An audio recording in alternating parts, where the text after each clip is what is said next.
Malappuram പുത്തനത്താണിയിൽ bus മറിഞ്ഞ അപകടം നിരവധി പേർക്ക് പരിക്കേറ്റു. 7 മണിയോടെയാണ് അപകടമുണ്ടായത്.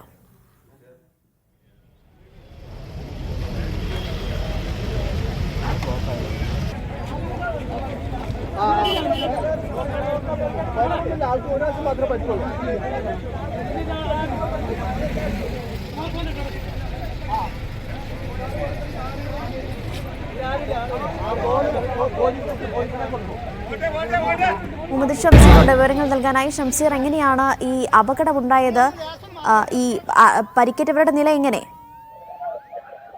അനീഷ, രാത്രി 7 മണിയോട് കൂടിയാണ് ഈ അപകടം ഉണ്ടാകുന്നത്. ഈ പുത്തനത്താണിയിൽ ദേശീയപാതയിൽ വെച്ചാണ് അപകടം സംഭവിച്ചത്. ബസ് മറിയുകയായിരുന്നു, സ്വകാര്യ ബസ് മറിയുകയായിരുന്നു. ദേശീയപാതയിൽ നിർമ്മാണം നടക്കുന്ന ഈ മേഖലയിൽ മൺതിട്ടയിൽ തട്ടി ബസ് മറിഞ്ഞതാണ് എന്നാണ് പ്രാഥമികമായി നമുക്ക് ലഭിക്കുന്ന വിവരം. നിരവധി യാത്രക്കാരുണ്ടായിരുന്നു. യാത്രക്കാർക്ക് പരിക്കേറ്റവരേക്ക് ഇപ്പോൾ ആശുപത്രിയിലേക്ക് മാറ്റിയിട്ടുണ്ട്. നിലവിൽ ആരുടെയും നില ഗുരുതരമല്ല എന്നാണ് നമുക്ക് മനസ്സിലാക്കാൻ സാധിക്കുന്നത്. കോഴിക്കോട് നിന്ന് തൃശ്ശൂരിലേക്ക് പോവുകയായിരുന്ന പാരഡൈസ് എന്ന ബസ്സാണ് മറിഞ്ഞത്. ഏതെങ്കിലും വാഹനത്തിൽ തട്ടി അങ്ങനെ മറിഞ്ഞതല്ല, മൺതിട്ടയിലോ മറ്റോ തട്ടി മറിഞ്ഞതാണ് എന്നാണ് അവിടെ ഉണ്ടായിരുന്ന ആളുകൾ പ്രാഥമികമായി നമുക്ക് നൽകുന്ന വിവരം. ഏതായാലും പരിക്കേറ്റവരുടെ നില ഗുരുതരമല്ല എന്ന് പ്രാഥമികമായി നമുക്ക് വിവരം ലഭിക്കുകയാണ്. അതിന് ആശ്വാസകരമായ കാര്യമാണ്. ഇത് ദേശീയപാതയിലാണ് ഈ അപകടം സംഭവിച്ചിരിക്കുന്നത്. ബസ്സിൽ നിറയെ ആളുകൾ ഉണ്ടായിരുന്നില്ല എന്നുകൂടി വിവരം ലഭിക്കുന്നുണ്ട്. ഏതായാലും അപകടത്തിൽ പെട്ടവരെ ഇപ്പോൾ ആശുപത്രിയിലേക്ക് കൊണ്ടുപോയിട്ടുണ്ട്. വിവിധ ആശുപത്രികളിലേക്കാണ് ആളുകൾ ആംബുലൻസിലും മറ്റുമൊക്കെയായി കൊണ്ടുപോയിട്ടുള്ളത്. അപ്പോൾ എത്ര പേർക്ക് പരിക്കേറ്റുണ്ട് എന്നതൊക്കെ അല്പസമയത്തിനകം മാത്രമേ നമുക്ക് വ്യക്തമാവുകയുള്ളൂ. നിലവിൽ അവിടെ ഉള്ള ആളുകളിൽ നിന്നും പോലീസിൽ നിന്നും നമുക്ക് ലഭിക്കുന്ന വിവരപ്രകാരം ഗുരുതരമായ പരിക്കുകൾ ആർക്കും ഇല്ല എന്നാണ് നിലവിൽ അറിയാൻ കഴിയുന്നത്.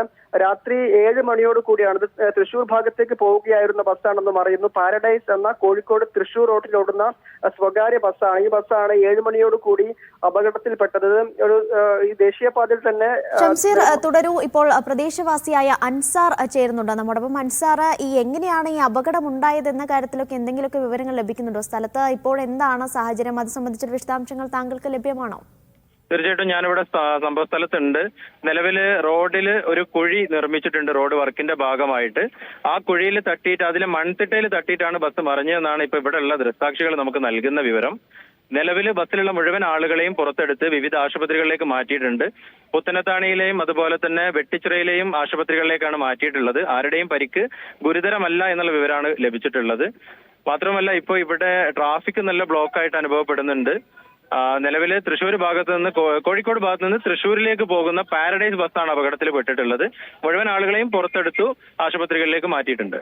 ഈ ബസ്സിൽ മുഴുവൻ ആളുകൾ ഉണ്ടായിരുന്നോ? അതെ, ബസ്സിൽ അത്യാവശ്യം ആളുണ്ടായിരുന്നു എന്നുള്ളതാണ് അറിയാൻ കഴിഞ്ഞത്. പക്ഷേ ഇവിടുന്ന് രക്ഷാപ്രവർത്തനത്തിന്റെ ഭാഗമായിട്ട് പല ആംബുലൻസുകളിൽ പല ആശുപത്രികളിലേക്ക് മാറ്റിയത് കൊണ്ട് തന്നെ കൃത്യമായ ഒരു വിവരം നമുക്ക് ഇതുവരെ ലഭ്യമായിട്ടില്ല. എന്നാലും ആളുകളിൽ നിന്ന് ലഭിക്കുന്ന അല്ലെങ്കിൽ ഇവിടെ ദൃക്സാക്ഷികളിൽ നിന്ന് ലഭിക്കുന്ന വിവരം അനുസരിച്ച് ആരുടെയും പരിക്ക് ഗുരുതരമല്ല എന്നുള്ളതാണ് ഇപ്പോൾ ലഭ്യമായിട്ടുള്ളത്. ഈ അപകടത്തിൽപ്പെട്ട ബസ് ഇപ്പോ സ്ഥലത്ത് നിന്ന് മാറ്റാനൊക്കെ സാധിച്ചിട്ടുണ്ടോ? പോലീസ് ഉൾപ്പെടെയുള്ളവർ ഇപ്പൊ സ്ഥലത്തുണ്ടോ? ഇതിന് വിളിച്ചിട്ടുണ്ട്, മാറ്റിയിട്ടില്ല. അത്യാവശ്യം ഗതാഗത തടസ്സം നേരിടുന്നുണ്ട്. 2 ഭാഗത്തുകൂടിയുള്ള സർവീസ് റോഡിലൂടെയാണ് ഇപ്പൊ വാഹനങ്ങൾ കടത്തി വിട്ടുകൊണ്ടിരിക്കുന്നത്. ബസ് ഇതുവരെ സ്ഥലത്ത് നിന്ന് മാറ്റിയിട്ടില്ല. നിലവിൽ ബസിന്റെ ഫ്രണ്ടിലെ ടയർ ഉൾപ്പെടെ ഊരിത്തിരിച്ച അവസ്ഥയിലാണുള്ളത്. ഈ ആർക്കും ഇപ്പോൾ ഗുരുതര പരിക്കൊന്നുമില്ലല്ലോ അല്ലേ? ഇല്ല, ഗുരുതരമായിട്ടുള്ള പരിക്കുകൾ ആർക്കും ഇല്ല എന്നുള്ളതാണ് ഇപ്പോൾ റിപ്പോർട്ട് ലഭിച്ചിട്ടുള്ളത്. ചില ആളുകൾക്ക് ചെറിയ പൊട്ടലും ചെറിയ മുറിവുകളും മാത്രമാണ് എന്നുള്ള റിപ്പോർട്ടാണ് ഇപ്പോൾ കിട്ടിയിട്ടുള്ളത്. ഈ അപകടം നടന്ന സമയത്ത് തന്നെ എല്ലാവരെയും ആശുപത്രിയിലേക്ക് മാറ്റാനും ബസ്സിൽ നിന്ന് ഉൾപ്പെടെ മാറ്റാനൊക്കെ സാധിച്ചിട്ടുണ്ടായിരുന്നോ? തീർച്ചയായിട്ടും ഇവിടെയുള്ള ആളുകളും അതുപോലെ തന്നെ പോലീസും ഒക്കെ എത്തി എല്ലാവരെയും വളരെ പെട്ടെന്ന് തന്നെ ഏകദേശം അപകടം നടന്ന് 10-15 മിനിറ്റിനുള്ളിൽ തന്നെ മുഴുവൻ ആളുകളെയും ആശുപത്രിയിലേക്ക് മാറ്റിയിട്ടുണ്ട്.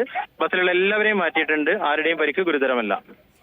ഈ പ്രദേശം ഇത്തരത്തിൽ ഇതിനു മുമ്പും അപകടങ്ങളൊക്കെ ഉണ്ടായിട്ടുള്ള പ്രദേശമാണോ, അല്ലെങ്കിൽ അപകടം സാധാരണഗതിയിൽ നടക്കുന്ന ഒരു സ്ഥലമാണോ? ഉണ്ടായിട്ടില്ല. ഇതിന്റെ കുറച്ച് അപ്പുറത്തായിട്ട് 2-3 അപകടങ്ങൾ ഇത് ഏകദേശം ഒരു 100 മീറ്റർ 200 മീറ്റർ ഗ്യാപ്പിൽ അപകടങ്ങൾ സംഭവിച്ചിട്ടുള്ളതാണ്. കാരണം ഇപ്പോൾ പുതിയ റോഡ് ഓപ്പൺ ചെയ്ത് അതിലൂടെ വാഹനം സർവീസ് ആരംഭിച്ച പുതിയ റോഡാണ്. ആ ഒരു ദേശീയപാതയിലാണ് ഇപ്പൊ ഇങ്ങനെ ഒരു സംഭവം നടന്നിട്ടുള്ളത്. നിലവിൽ ഈ ഒരു മൺതിട്ടയുടെ അടുത്ത് ഒരു റിഫ്ലക്ടറോ കാര്യങ്ങളോ ഒന്നും ഇല്ല എന്നുള്ളതാണ് ഇപ്പോൾ ഇവിടുത്തെ പ്രദേശവാസികളൊക്കെ പറയുന്നത്. അതുകൊണ്ടായിരിക്കാം ഡ്രൈവർ ഇത് ശ്രദ്ധയിൽപ്പെടാതെ ഇത്രയും വലിയൊരു അപകടം ഉണ്ടായത്. എന്തായാലും ആർക്കും ഗുരുതര പരിക്കില്ല. ഏതായാലും വളരെയധികം നന്ദി അൻസാർ താങ്കളുടെ പ്രതികരണത്തിന്. മലപ്പുറം പുത്തനത്താണിയിലാണ് ബസ് മറിഞ്ഞ അപകടമുണ്ടായിരിക്കുന്നത്. നിരവധി പേർക്ക് പരിക്കേറ്റിട്ടുണ്ട്. എത്ര പേരാണ് എന്നതിൽ വ്യക്തത വന്നിട്ടില്ല. രാത്രി 7 മണിയോടുകൂടി അല്പസമയം മുമ്പാണ് അപകടം സംഭവിച്ചത്. ഇപ്പോൾ ബസ് സ്ഥലത്ത് തന്നെയുണ്ട്, മാറ്റാൻ സാധിച്ചിട്ടില്ല. നേരിയ ബ്ലോക്ക് പ്രദേശത്ത് അനുഭവപ്പെടുന്നുണ്ട് എന്നാണ് പ്രദേശവാസി അൻസാർ നൽകിയ വിവരങ്ങൾ. വാർത്തയുടെ വിവരങ്ങൾ നൽകിയത് മുഹമ്മദ് ഷംസീറാണ്.